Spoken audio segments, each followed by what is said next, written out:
Doug Maurice along with Ari Wasserman and Bill Landis on a fun day. Ari, did you have fun? This is better than a Vegas pool. Yeah. What's your favorite thing?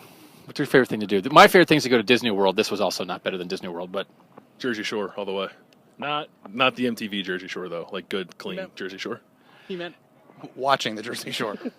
this was fun. It was Ohio State spring game. There were nearly 100,000 people in Ohio Stadium. Halftime, I think, might have been the coolest thing of the whole day because, and also the warm-ups. We watched they had the best collection of hurt guys who weren't playing of anybody in the country. But when J.T. Barrett and Braxton Miller and Mike Thomas and Dontre Wilson and Johnny Dixon and James Clark are on the sideline and not on the field, it changes things a little bit. So the gray won. That doesn't matter. We saw some young guys get to do some things, but it was almost like a nice celebration of Ohio State football. All kinds of former players are back. Ryan Shazier, Carlos Hyde, Beanie Wells, Troy Smith, Antonio Pittman, plus the guys from last year's team got their ring. Ari, what was your vibe? What did you think? What did you think of the whole day? Did you say that it was kind of an extended continuation of the celebration? Is that what you just said? I might have thought it. I don't know if I said it, but yeah. I thought that, and I didn't know if you said it. We think the same now. I think that's what it kind of was. And the most interesting thing, you asked Urban in the press conference after the game was over about whether or not the team or how you can grade it, and he said he'd rather do it individually. And I think that when you look at just the actual game and what people were here to see, I think you can take things away from players individually, but I'm not necessarily sure you can learn a whole lot about what that means for their future. Paris Campbell made a wonderful play at the 4-yard line that Urban talked about. Does that mean he's going to be the starting H? Probably not, but at least you know that he has the ability to do certain things. So seeing individual players make individual plays is always exciting. For a few years down the line, like you said, there were a lot of people injured. There was a party atmosphere at halftime. We were able to get onto the field for the race and the push-up contest and all that, and it just kind of seemed like a fun, festive day. But I'm not necessarily sure you can take too much away from what to read into what you're going to see when fall camp rolls around. So at halftime, they did have a push-up contest with players versus students. They had a 40-yard dash with players versus students, including Braxton Miller, who almost ran me over. And they had the quarterback skills competition with Troy Smith, Cardale Jones, and J.T. Barrett. What was your favorite thing of that? The longest throw, because Cardale threw it from there, and it landed way behind the camera. 74 yards. 74 yards, and that was bad. Yeah, it looked like, he said he could throw it further. He said his arm was tired. So I don't know, maybe he's not very modest, I guess. He did throw 43 passes in the game. What was your favorite thing? My favorite thing was you almost getting steamrolled by the guy. I mean, you almost re-injured his elbow. Yeah. So. Shoulder, sorry. A different quarterback competition. Doug sticks his foot out. Yeah, no, that was awesome. And then you got an awesome video, so make sure to check it out.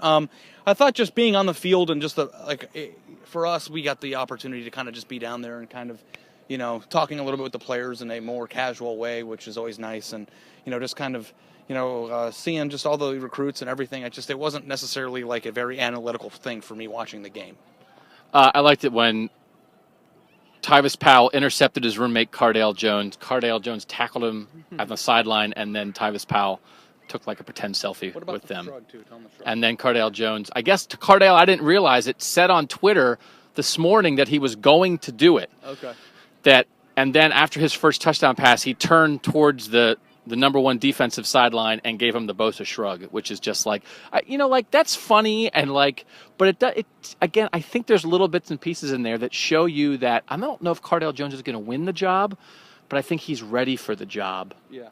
If he would win it. Bill was there. We're talking a lot about not football stuff. You mostly watched the defense today. Yeah. Was there something that popped out to you when you watched this defense? I mean, the first team defense was out there for a bit. What'd you see? Yeah, the first team defense was out for, I think, 2 series. Joey Bosa got a sack, which in this game means he got close enough to Cardale Jones for them to blow the whistle. I think Gary and Conley playing as long as he did, he was in the game in the fourth quarter, which I think is really interesting on a day when the majority of the first teamers on both sides of the ball were out of the game 5 minutes into it. They all played 2 series, but Gary and Conley was out for a long time.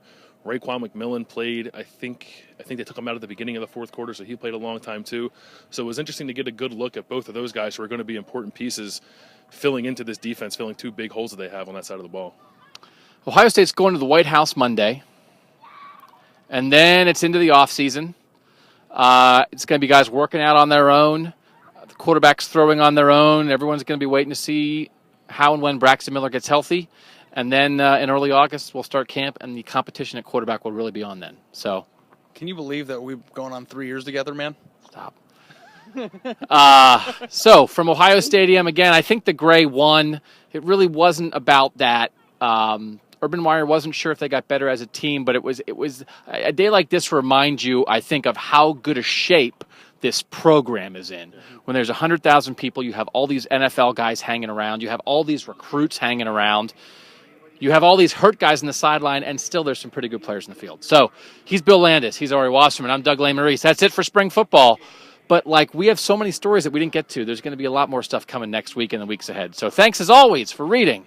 Thanks for watching here on cleveland.com.